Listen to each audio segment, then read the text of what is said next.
Good morning, everyone. Welcome to Iowa Ideas. This is our 9th year of Iowa Ideas, our annual conference at the Gazette that explores different topics that are important to Iowans across the state. And so we are excited for a great 2 days of full conversations about pressing issues that Iowans alike are facing. Before we get into our session today, I want to say a quick thank you to ICT Midwest, who is sponsoring the session. With their sponsorship, it's able to keep Iowa Ideas free for everyone to attend. So thank you to ICT Midwest.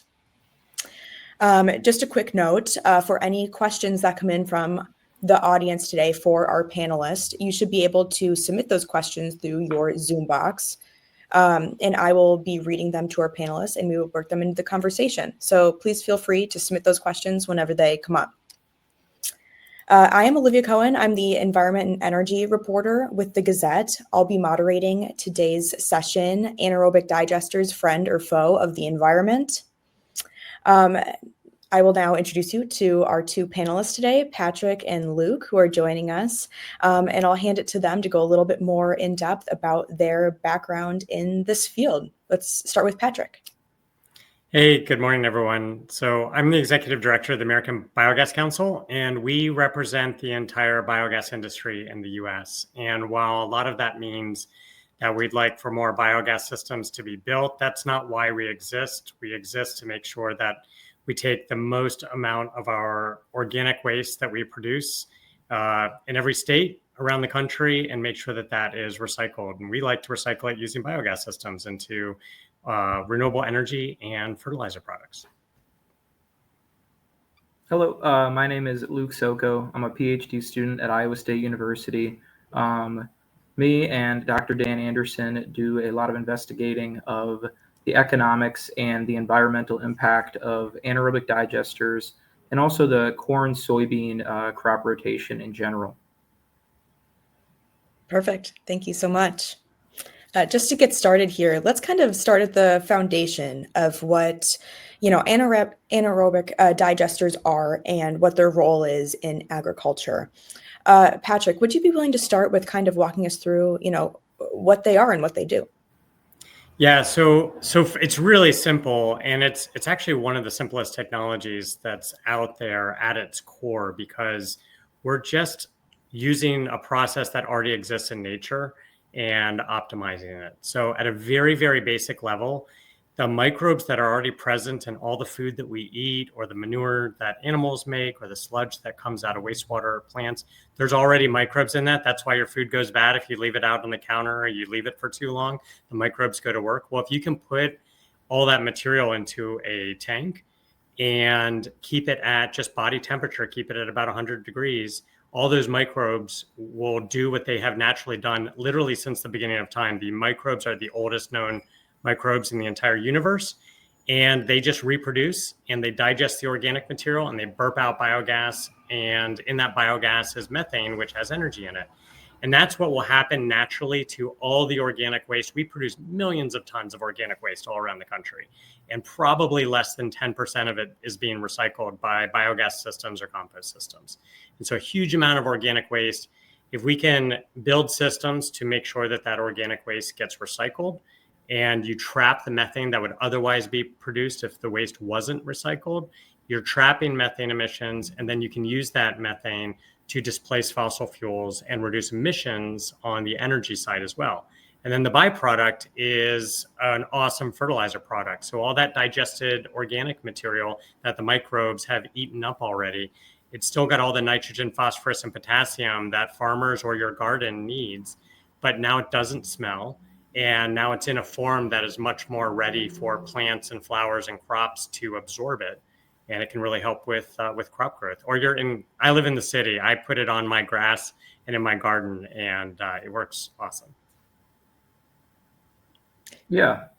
And so in agriculture, anaerobic means without oxygen. And if you have a sludge or a slurry, like a manure, that manure is naturally digesting, like Patrick said, anaerobically. The microbes are eating it in that liquid sludge with little oxygen content, anaerobic digestion. And that biogas, that methane, Natural gas is about 96% methane, depending on where you get your natural gas. So that methane in that biogas is essentially natural gas. So then you can use that methane, you can clean it up, clean up the biogas, and inject that methane as natural gas into the natural gas pipeline, or you can burn the methane and make electricity out of that methane. So you can make electricity or renewable natural gas using that biogas. And that's why it's such a wonderful technology to harness the emissions from the manure and then also use it for energy.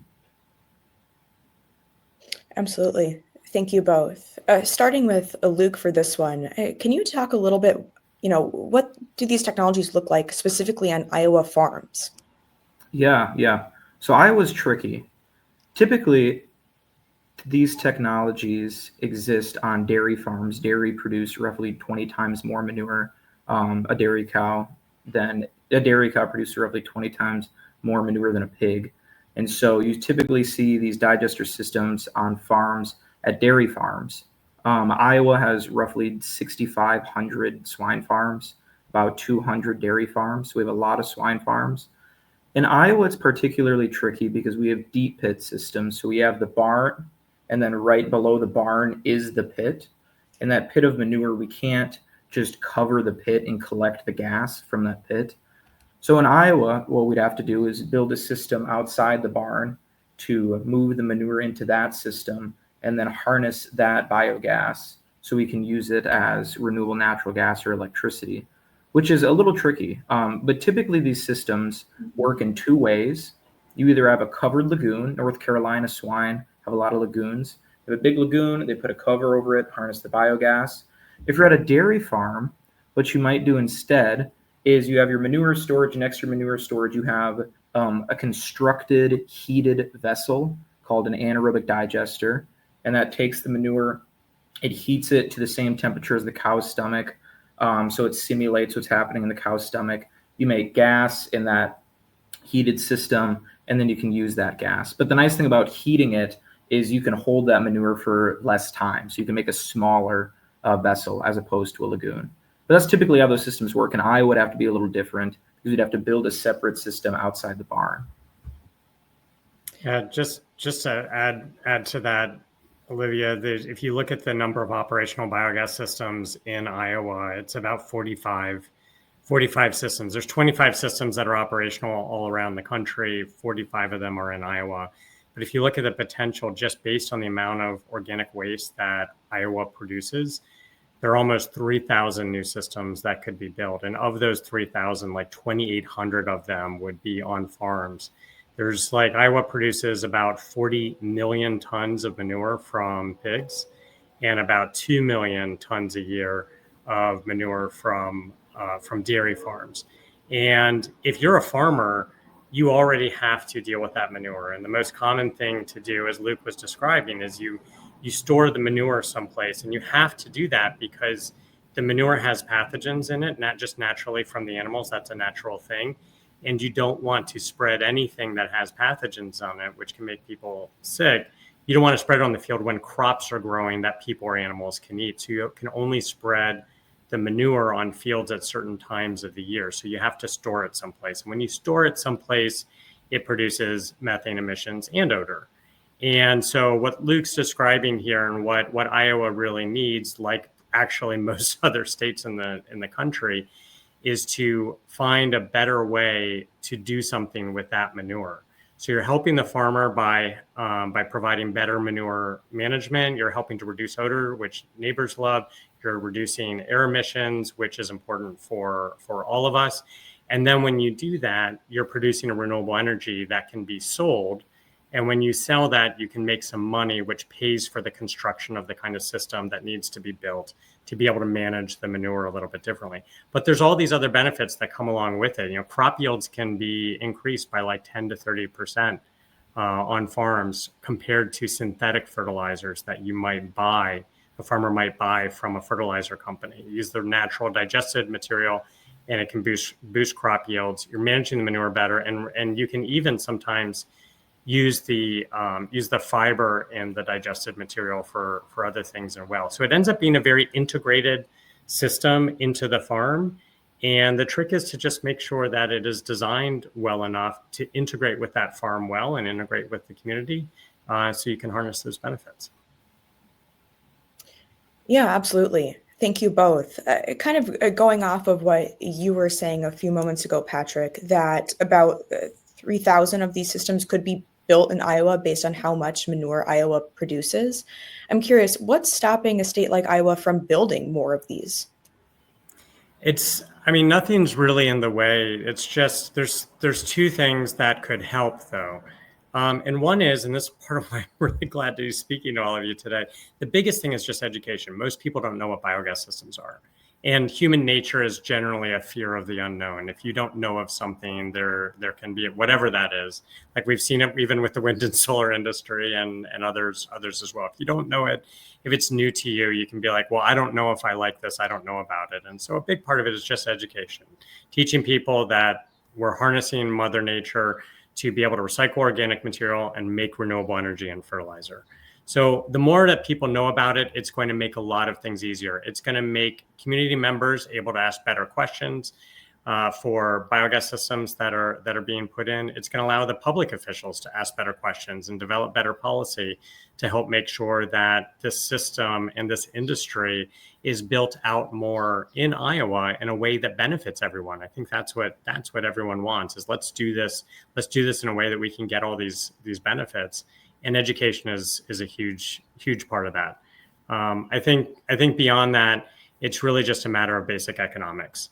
So, these biogas systems, you heard Luke talk about moving the manure, and he talked about building a tank, usually, especially for our on-farm systems. You have to move the manure into the tank. Then you have to keep it at 100 degrees. And there's a lot of times of the year in Iowa where that's not hard. But then you get into the winter and you have to have heat that goes along with that too. You usually use the biogas to provide the heat for that. It needs to be insulated. And then you need to decide, what am I going to do with the biogas when I'm done with it? Am I going to make electricity, or am I going to make heat, or am I going to make renewable natural gas that just goes into the gas pipeline? It's completely interchangeable at that point with natural gas. Those are the three most common things that you do with biogas. And then what do I do with the digested material afterwards? And all of those different things, none of it's really sophisticated or complex, but there are a bunch of different things that all have to work together. That costs money. And so the trick is, will you make enough money from selling the biogas or the fertilizer product to be able to pay for the construction of that system and those benefits? And so education and basic economics are the things that need to be improved. Yeah, and to go deeper into the economics there. So in the United States, renewable natural gas has better financial incentives than making electricity from the biogas right now. So in the United States, the renewable fuel standard and the low carbon fuel standard through renewable fuel standard is federal, low carbon fuel standard is through California, but Oregon, Washington, Mexico, they have similar programs. These things incentivize renewable natural gas. So you can make a lot of money making renewable natural gas. The problem is, when you have biogas, to make renewable natural gas, you need an equipment piece called a biogas upgrader. This biogas upgrader separates the biogas, the methane, and everything else in the biogas. So then you can get that methane to put in the pipeline. Those pieces of equipment are very expensive. In the United States, according to the EPA, there are about 400 specifically manure-based anaerobic digesters in the United States. Europe has 18,000 anaerobic digesters. Those are not all manure-based, so I'm kind of comparing apples to oranges there. But one thing that Europe has done that's a little different from America is their policy has incentivized electricity production. Because when you make biogas, you can burn the biogas in a generator. Sometimes it requires a little upgrading, but not to the same extent. You can burn the biogas in a generator and make electricity. And those systems, making electricity, is more economically feasible for smaller farms. Now in Iowa, the median size farm, pig farm, is about 2,500 pigs, which may sound like a lot, but in terms of the farming done in the United States right now, 2,500 pigs is not a gigantic farm. And it doesn't generate enough manure for economic viability at that farm alone for renewable natural gas production. However, if we were to incentivize electricity production or just carbon dioxide equivalent reduction or methane reduction in general, those systems might be able to play more. So it is a problem of economics with deep pit swine farms. However, there are other solutions too that we can dive more into later if you would like. But yeah, if that was helpful. Absolutely. No, thank you both. Kind of continuing on this trend of talking about the economics of it. When it comes to using these digesters, who financially benefits from, their use in Iowa? Is it directly the farm operations that are using them, or are there other sources that benefit as well? I think it depends on if we're sticking with just the farm-based systems and not the biogas systems that are at wastewater treatment plants or at landfills or at food waste processors. Those are the other main places where you find digesters. The most direct financial impact for the biogas system should be the farmer, but it can really change because it depends on who you're selling your products to. And if those buyers of your product, let's say your product is renewable natural gas from your biogas, or it's renewable electricity from your biogas, if those buyers are expecting a certain cut of the revenue that comes from the project, because if they don't buy it, then the project doesn't exist. It can be very lopsided who gets the most upside. But we try to make sure that these projects get developed so that they benefit the farmer the most. The farmer is usually the one that is making the investment, and so they should get the reward. There are some times, though, where the farmer just wants to farm and doesn't really want to be bothered with generating, or creating a renewable energy project on their farm. That certainly exists. And for those farmers, you can bring in a private company that we'll call it like a turnkey solution. That company will come in and say, well, hey, I need this much space on your farm, or maybe adjacent to your farm or nearby. I need this much space, and I'll build the system and I'll borrow your manure and then process it, and I'll sell the products and all of that. And then I will return to you digested manure, which will be better for your fields and generally odor free. And I'll maybe pay you a royalty for the opportunity to be able to do that. And so the private entity can take the project on site or take the project off the farmer's hands and borrow the manure, and then there's a financial transaction. So those are the two most common ways on farms that we see it. We either see the farmer doing it all of him or herself, or we'll have a private company come in and take all the risk and the investment, but also the reward that goes along with that. And then the farmer gets to benefit from the ancillary benefits. Do you have anything to add to that, Luke? Oh, not necessarily. It completely depends on the project. It depends on the project's financed.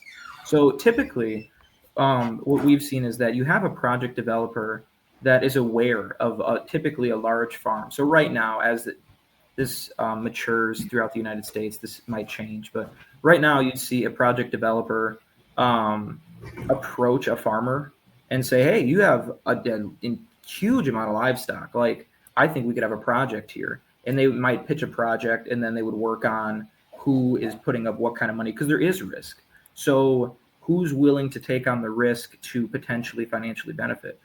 So it kind of depends on every project. In fact, I've heard stories how companies have actually paid farmers for their manure just to not do anything with it yet, because they're curious. They don't know if the project would be financially viable yet, but it might be in the future, and they don't want anybody else to build a project with their manure, because they want to build a project with their manure depending on how policy changes. So I've heard stories of project developers will pay for the manure and not do anything with it yet, because they're waiting to see if incentives will change and if they could be more profitable in that situation. So right now, I think it really depends project versus project. There are sometimes a farmer has enough money, meets with people themselves, and they build the project themselves, and they take on the risk themselves. So it really depends. Absolutely. Thank you. I just want to circle back to something you mentioned a few moments ago. You mentioned possible risks that are associated with taking on these projects. What are some of these risks and how can they be mitigated? So I think your biggest risk is financial risk. Um, and that if you make renewable natural gas, most of your revenue is going to come from carbon credits, which to the average farmer might be a scary thought. However, these carbon credits have been in existence for over a decade, some of which over nearly about 2 decades. There's a lot of money and finances invested into these markets. And so you are a little bit subject to the carbon credit market. If you're making RNG, you're specifically worried about the renewable identification number market, or the low carbon fuel standard markets. Those carbon credit markets will make roughly 90% of your revenue, because the natural gas is pretty cheap. And it's nice that natural gas is cheap because we're all using natural gas all the time. So that's a big risk, is the carbon credit markets. However, if you're going to make a lot of money on this project, you've done the finances, you're going to make a lot of money on the project, you can gauge how much risk is acceptable. That's something done in every business, every company, all the time. Making electricity would be less risky, although it's less profitable right now because those same incentives don't exist for electricity. There are also private carbon credit markets. There are carbon credit markets that Microsoft, Google, they broker through. They broker through a larger carbon credit market. I believe it's the Vera carbon credit market. So that's a possibility as well. The other risk is if you're moving a lot of manure around. So if you're trucking manure large distances to a big centralized facility, that could be a risk. If you are an environmentalist, you would argue that we don't want to truck a lot of manure around to a big centralized facility. That's not super common. That would be one way to scale up. However, there are other ways to scale up. For example, there are companies in Missouri right now where they use the manure on the field and they make the biogas, and then they put the biogas in a low pressure pipeline, HDPE pipeline, and they'll move it to a centralized upgrading facility. So instead of moving manure, they can move biogas, which is arguably less dangerous than natural gas, but also moves in a low pressure pipeline. It's not like a natural gas pipeline, not quite. So the risks are financial mostly, from what I've seen. Yeah, Luke, I think you nailed it. Well, thank you. We have one question that has just come in from an attendee in the audience. I'll read this verbatim to you both, and then you two can respond. This attendee writes, Iowa has 25 million hogs and leads the country in egg production. We already have a serious problem dealing with all of the manure generated by all of this livestock. Anaerobic manure digesters have a serious appetite for more manure, which means more livestock. A dairy cow produces 120 pounds of manure a day. You can't greenwash all of this manure by calling it a renewable natural gas and expect Iowans to swallow it. The industry has tried to pass legislation for the past few years. I'm curious, with what this attendee has written in, is there any, what comes to mind when you hear that? Absolutely. Well, I think. Oh, sorry. Thanks, Luke. I think there's a misunderstanding here, and it's a common misperception for the industry that somehow recycling manure and biogas systems is going to make farms larger. And in particular, what this person seems to be writing about is, like, if that were really true, that would mean a farmer, instead of buying pigs for their farm to make meat and the products from pigs, or buying cows to make milk or to make meat from those cows, that the farmer would just be buying those animals to produce more manure. That doesn't actually exist anywhere. And you can talk to farmers. You can talk to any farmer, I guarantee you, in the country, and ask them if they've ever bought an animal just for the manure that it produces, and that's not really a thing.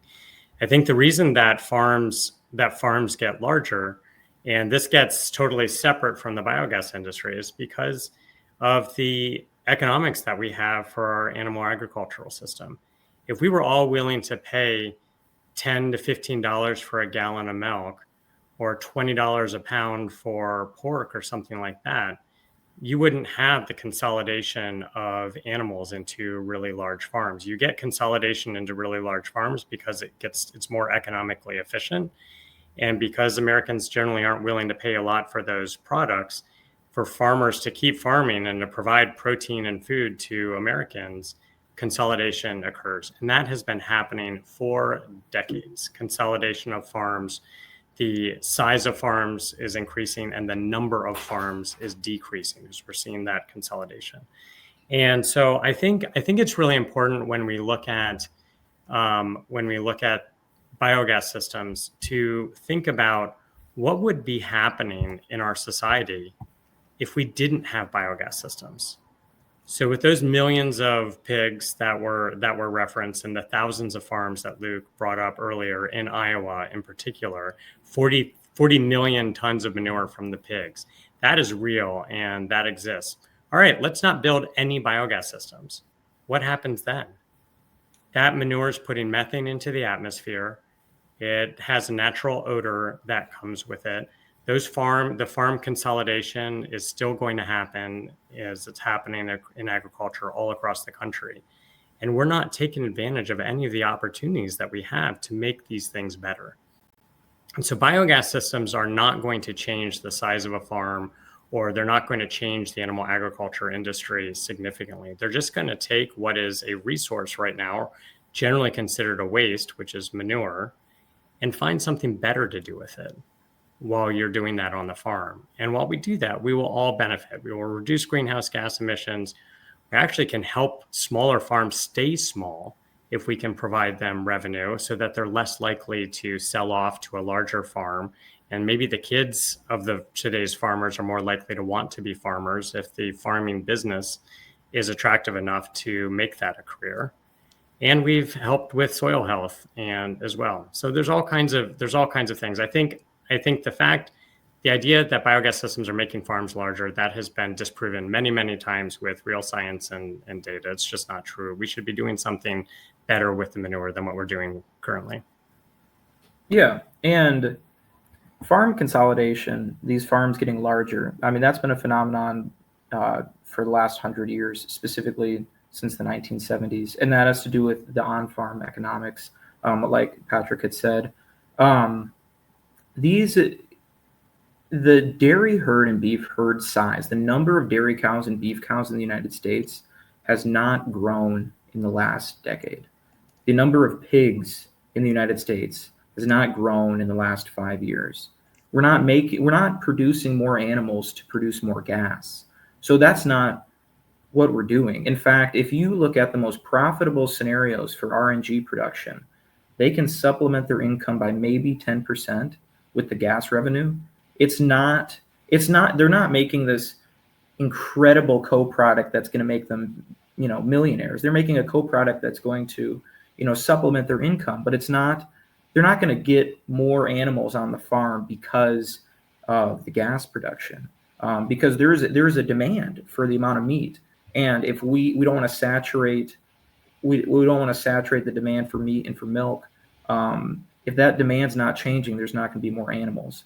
But I do also want to address, so in Iowa, in the news recently, there's been a lot of talk about water quality issues. And manure is a very easy thing to blame because manure is gross for most people. Manure is not something exciting, and they'll point their finger at manure is getting in our water. But I want to be clear that in Iowa, the nitrogen content, the phosphorus content in those manures accounts for roughly 30 to 40% of the nutrients that we apply on our fields. The corn is so demanding for nitrogen and phosphorus that all of the nitrogen and phosphorus and all of the manure in Iowa can only fertilize roughly 30 to 40% of our acres, which means that the majority of these nutrients that are getting in the water is coming from synthetic fertilizers to be put on corn for their needs. Now, the reason that we're having nutrients get in the water is because we have these drainage systems below the cornfields And depending on the timing of application, the timing of rain, the season, sometimes you can get nutrient loading into that drainage system. And this has been something that Iowa State's been working on for decades to mitigate. And we have proven solutions. So for people worried about water quality, I would direct them to an organization called 4R Plus. 4R Plus, Iowa Nutrient Reduction Strategy. There's a lot of proven technologies, including riparian buffer strips, saturated buffers, wetlands, all of which cover crops, all of which can reduce the nutrient loading to the streams. And these systems, they just cost money. So that's been something that Iowa's been working on recently. And in fact, about a month ago, Secretary of Agriculture Mike Nag put $3 million towards establishing more saturated buffers in the watersheds of Des Moines and Cedar Rapids.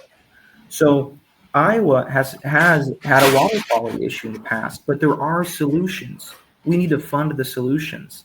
And manure isn't really the issue because manure doesn't even account for the majority of nutrients we apply in the fields. And these biogas systems, to get back on track, these biogas systems, they're just treating the manure that already exists. So what we want to do is we have a certain amount of pigs. We have 25 million pigs at any time. That is true in Iowa. That's 8 times more pigs than people in the state of Iowa. And what we want to do is we want to treat that manure. And then when we apply it to our crops, it's still only going to apply roughly 30 to 40% of that fertilizer. Yeah, I think on the water quality issue, that is something that needs to be better managed all across the country and with agriculture. I think it's really important to recognize that biogas systems are not a part of that problem, but they're actually a part of the solution. Now, all the nitrogen, phosphorus, and potassium, those are the nutrients that we want to make sure gets into our soil and gets into our crops and doesn't get into our waterway, the nitrogen, phosphorus, and potassium, the NPK, right? A biogas system does not change how much NPK there is going into the biogas system. The same amount of NPK that goes into the biogas system comes out of the biogas system, but it's in a different form. And that's really important. That's a part of how biogas systems can help with the water quality problem. We're not going to fix it because that's not what biogas systems do, but biogas systems can help. And the way that they help is that the form of the NPK changes when you digest that material. And when you digest that material, the form of the NPK is a lot easier to be absorbed by crops. That's why we can get crop yields increased from digested material as opposed to synthetic fertilizers, because the form of the NPK is better. And then there's also lots of micronutrients and other things like that that are just in nature that you can't produce with synthetic fertilizers.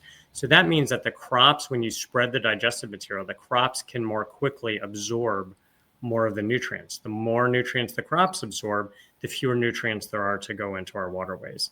And then another opportunity is there's 2 others. So one is we could change our policy. We could change our policy so that instead of the policy, which is all based on raw, undigested manure, that we change the policy so that if you have digested manure, which kills 90 to 99% of the pathogens in it, that you can spread the manure closer to when the crops are growing, instead of what you generally do with manure, which is spread the manure when crops are not growing. And you do that from a safety perspective.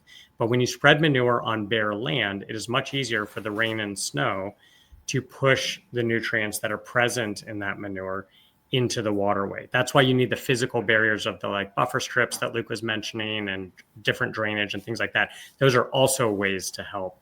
But if we spread digested manure closer to when the crops are growing so the nutrients can be absorbed by the crops, that would be a second helpful thing.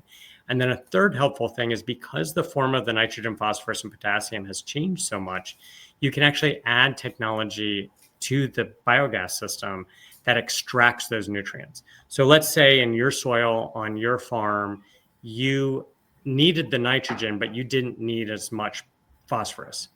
You could take, instead of just changing artificially your ratio of nitrogen to phosphorus for what your crops need by adding synthetic fertilizer to get the ratio right, if instead you extracted the phosphorus, which is now easier because the material's been digested, now you get the right ratio without adding more synthetic fertilizer. And so we can add additional technology to the biogas system to help with nutrient management as well. But this is all like the water quality issue is all separate from biogas systems. We actually need the biogas systems to help with it, but that's going to be a separate thing from what biogas systems really can solve. We will solve air emissions. We will solve pathogen issues. We'll solve odor issues. We'll solve manure management, but we will be a tool to help with water quality. We won't solve that because that's just not what biogas systems do.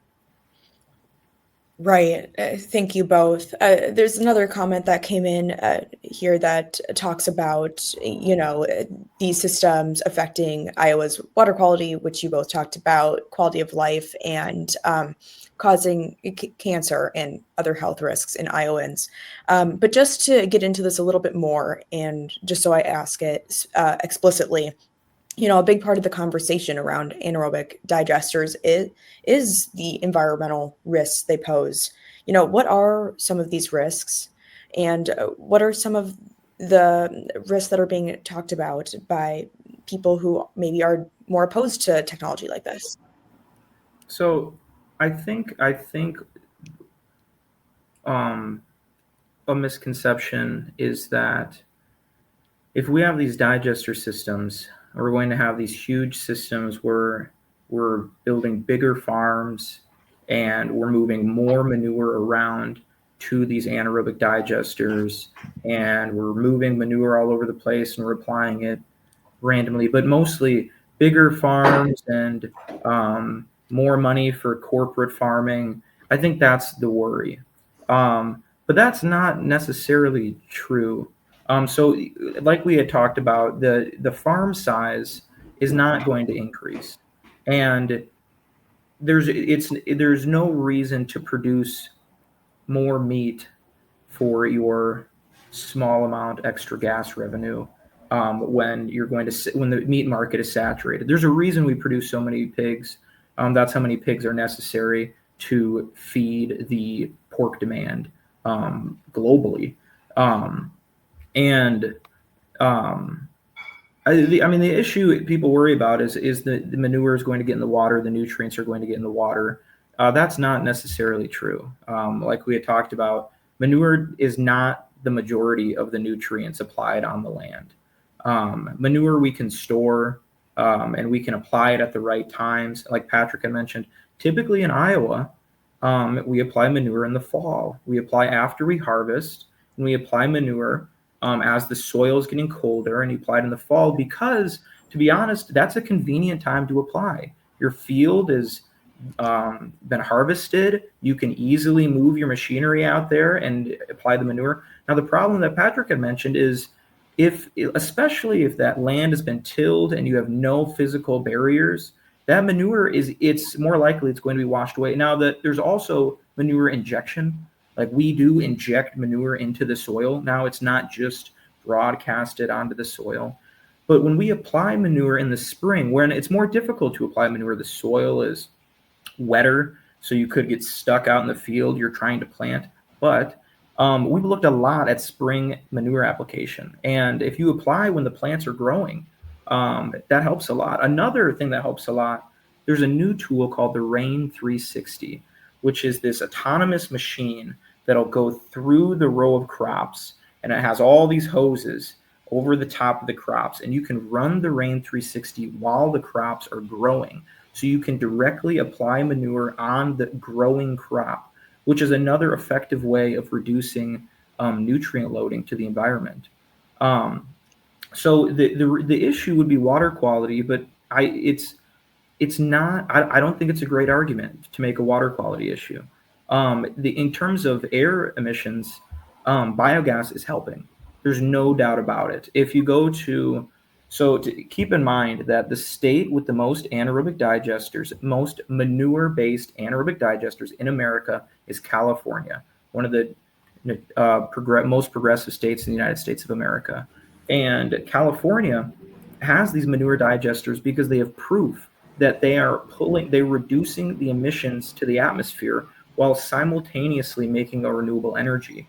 And if you don't believe me, you can go to LCFS data dashboard. California Air Resources Board runs the low carbon fuel standard, which is LCFS, and they have a data dashboard which they will describe to you all the different projects. And if you go to the LCFS data dashboard, there's a figure on there that highlights bio-CNG, that's biologically derived compressed natural gas.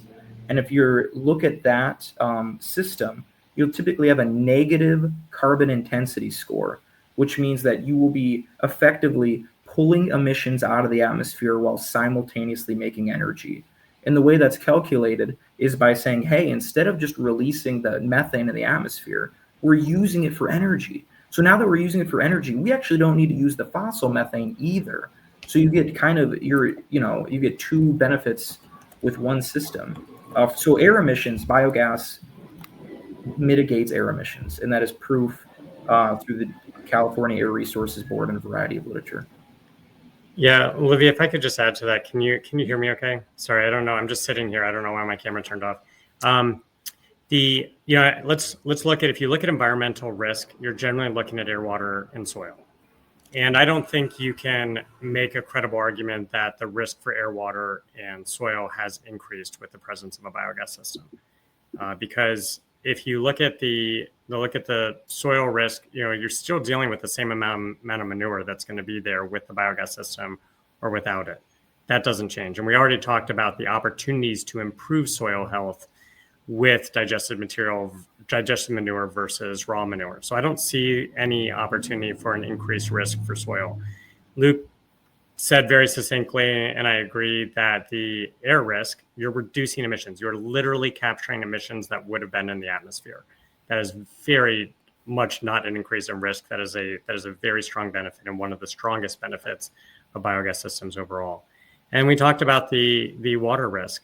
The same amount of nutrients on the farm are going to be there with a biogas system or not. You're going to need to manage those nutrients whether you have a biogas system or not. That doesn't change either. So I think what you see net with the biogas system is the opportunity to improve environmental considerations by far more than introducing any new risk. And that's a wonderful thing.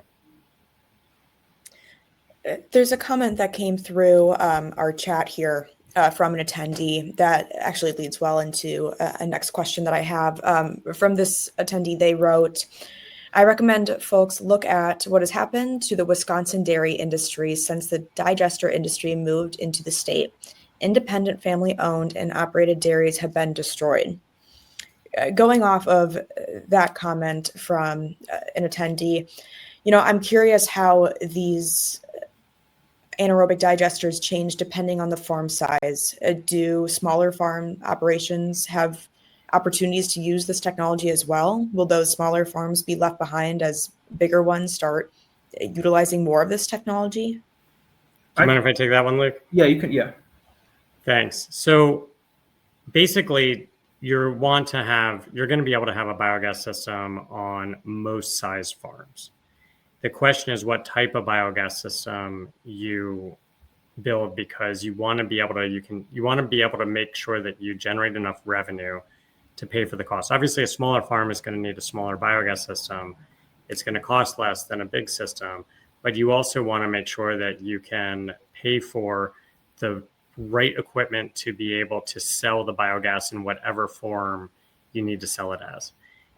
As Luke said much earlier, that if you look at the three main ways that biogas is used, it's usually used to make electricity, to make renewable natural gas and put it into the pipeline, or make heat. By far, the cheapest option is making heat, because you're just using biogas as a fuel in a boiler like you would use any fuel for any boiler. That's the cheapest.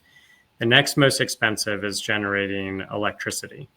And that basically means putting the biogas into an engine to make electricity, or into a microturbine to make electricity, or a fuel cell, or a linear generator, any of those ways of turning the biogas into renewable electricity. And then the most expensive is the filtering process to take all the non-methane molecules out of the biogas. So you're left with pure methane, and that's renewable natural gas. It's those systems. And so generally for the renewable natural gas systems, those are going to work best on larger farms and medium-sized farms, or where you can cluster farms together, where you have a hub and a spoke, where at the middle you either have one biogas system and you're moving the manure to that one biogas system from multiple smaller farms, or you have multiple biogas systems on small farms and you're moving the gas to one gas processing system. So you make this cluster of farms, or large and medium. That's going to be for renewable natural gas systems. For the smaller farms to be economical and not be in a cluster, you really need to build electricity generating or heat generating systems on those smaller farms. And the incentives for farmers to sell renewable electricity and to sell renewable heat are much less today in Iowa than they are for renewable natural gas. And so it's harder for the small farms to be able to generate that revenue without policy in place to incentivize the production of renewable electricity and renewable heat on farms. And when that happens, that's when you have farm consolidation, because if you can't make enough selling your pork or your milk, then it's hard to keep your farm in business. I'll give you a very specific example. This will be a dairy example, right? I've got a friend who has a 600 head dairy farm. It happens to be in Wisconsin, but this would be applicable for Iowa too. His parents have a 600 head dairy farm with 600 cows, which is not a small number of cows. His parents don't produce enough revenue from selling their milk to be able to hire one full-time helper on that farm. And now his parents, he's my age, so his parents are about 80 years old. And so what is their choice now as they're older and they can't hire help to help manage that farm? They have to do it themselves. Their choice is to find a way to bring in more revenue to that farm so they can hire help and they can stay as a 600 head farm, which is on the smaller end of farms.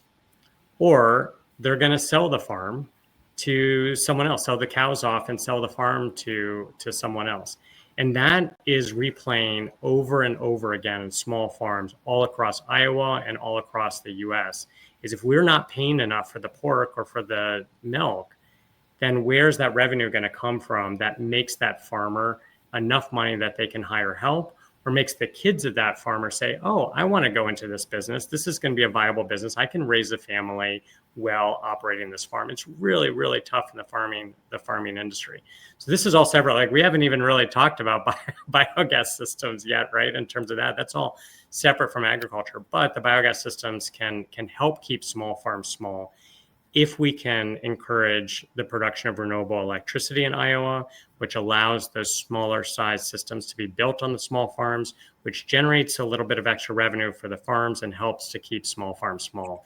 And we would love that. If you look at, so there's 2,500 operational systems around the country and 17,000 systems that could be built. If you look at those 17,000 new systems that could be built, 11,000 of them could be built on farms. And of those 11,000 new systems on farms, which are about 3,000 on Iowa, most of those opportunities are at small and medium-sized farms. So if we care about small farming and keeping small farms small and helping that part of the agriculture industry, we really need to look to make sure that those farms are able to generate enough revenue. Biogas systems are a part of that, but so is just the main economics of our agriculture system. Yeah, and I completely agree. So in Europe, there are policies where they provide higher incentives to smaller farms. Because one thing, if we have this really high incentive for making renewable energy, big farms are going to make a ton of money and small farms might make some money, right? And that's the worry. And that's a very valid worry. But I think something that would be excellent for the state of Iowa is if we provided high, like for example, if we provided a 60 cent per kilowatt hour electricity incentive in the state of Iowa, 90% of swine farms in Iowa would have an economically viable biogas electricity project. And let's say, and you might say, well, I don't want the farm with 10,000 pigs to have millions and millions of dollars and the other farm with 5,000 or with 2,000 pigs to make less money. Well, you could change the incentives based on the farm size. This is something they've done in Europe, and that's why, for example, Germany has over 1,000 manure anaerobic digesters.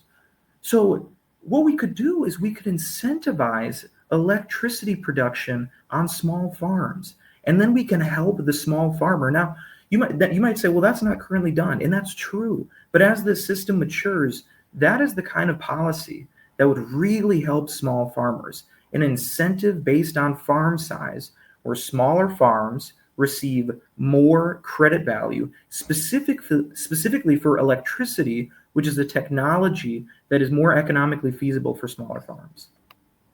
Luke, just to add to that there is one state that has that policy, and it's for swine actually, and it's North Carolina, and it works. Nice. Iowa would be really smart to adopt that policy. Their policy works that up to, I think it's like 1.5% to 2% of the electricity that all electric utilities are selling to their customers needs to come from the swine industry in North Carolina. And that's just another mechanism, and it provides that incentive for biogas systems to be built to generate it, which then helps the environmental protection, helps greenhouse gases, it helps the agriculture industry.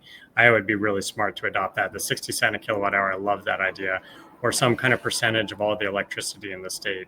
That would be super helpful. Yeah, I agree. Yeah. Thank you both. Just keeping an eye on the clock here. We have just under 10 minutes left of this session. So we'll try to get in at least one more question here. But I'm interested to know, what alternatives are out there for anaerobic digester use? And are those methods effective or as effective? Alternatives to do what? Alternatives to using the anaerobic digesters.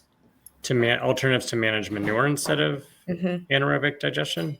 Oh gosh, Luke, that sounds like a question for you. I'm an expert on what you do when you have a biogas system. Yes. So there are a variety of things. If we want to reduce emissions in manure, the easiest and most effective method is to apply manure more frequently. It's to apply it more. That's not saying you're applying more manure. That is not what we're saying. You're applying the same manure more frequently, which also means each time you're applying manure, you're actually applying less manure. So you can have the plants uptake that manure more often. And that's why the 360 rain machine was invented, was so that way. And this is also something done more commonly in California, is more frequent manure application, especially as the crops are growing. So that's an excellent way to reduce emissions. But no matter what you do, you're still going to have manure. There are additives you can add to manure to reduce methane emissions. You can also aerate the manure. If you get a lot of oxygen running through that manure, you're going to avoid methane emissions, but that's pretty expensive. And then you could have a nice, big pasture of pigs, and they could be, that's solid waste out in the atmosphere, will more aerobically digest, similar to compost. However, those systems are less economically feasible. I mean, there's a reason that we don't have 10,000 pasture pig farms in Iowa, and a lot of concerns are about farm consolidation. But we want to be very clear that farm consolidation has been an issue for about 100 years. There are a lot of different ways that people are trying to solve it, and biogas systems are not trying to make it any worse. We're trying to make it better. If you're worried about bigger farms, then that's something where we could look at the incentives. But like the technology itself is helping. The technology is helping the environment. The incentives could be different for different states to help small farmers. And that's something that, it should be investigated. Yeah. Thank you. Oh, go ahead, Patrick. I was just saying Luke did a great job of explaining those options. Yeah. Absolutely. I think this will probably be our last question here. And for that, I'll pull that from someone who submitted a question from the audience. This attendee wrote, how do you overcome the issue of interconnection to natural gas pipelines or electrical substations is not available in all farms? Oh, that's a really good question. So yeah, if you want to sell your biogas, you're generally selling it as electricity or renewable natural gas. Heat is less common. So generally electricity or renewable natural gas, you have to connect your electric lines to the electric grid, or you have to connect your renewable natural gas to the gas grid. Electricity interconnection is generally the easiest. I mean, you've already got electricity service to the farm. it would be unusual unless you had a really large system that electric service couldn't handle the electricity going back the other way. So electric interconnection is generally the least difficult. If you are not near a gas pipeline and you really want to, it makes the most economic sense to produce renewable natural gas, then you would either construct a private pipeline to go to the main public pipeline to connect your gas. You could truck the gas there.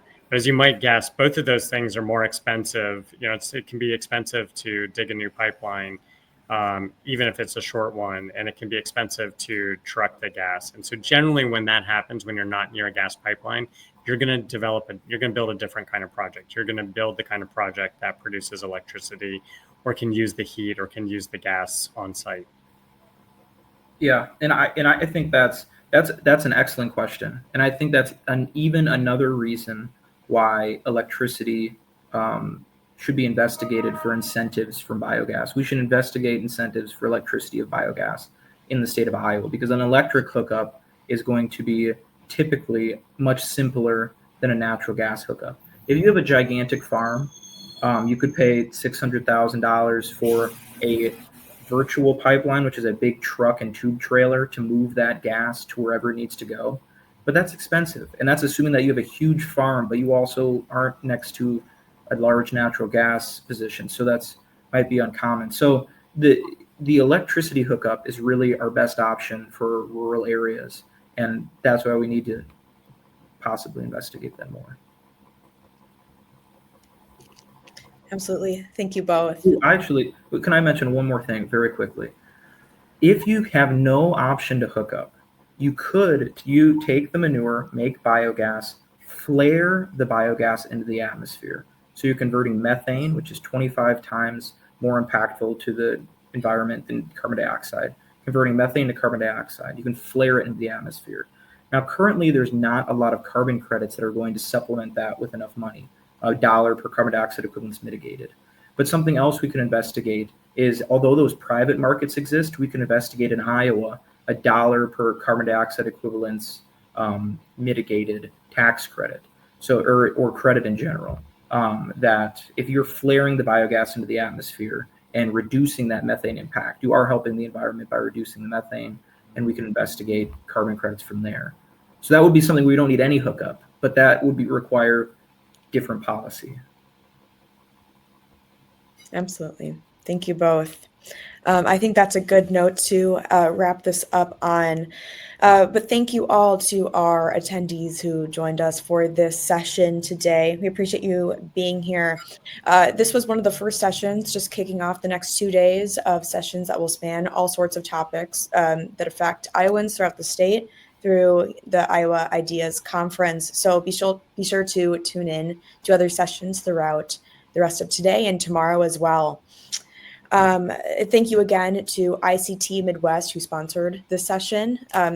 Thank you to them. And thank you to Patrick and Luke for being a part of this panel discussion today. We appreciate it. Thanks for having us. Perfect. Thank you both so much. Have a good rest of your day.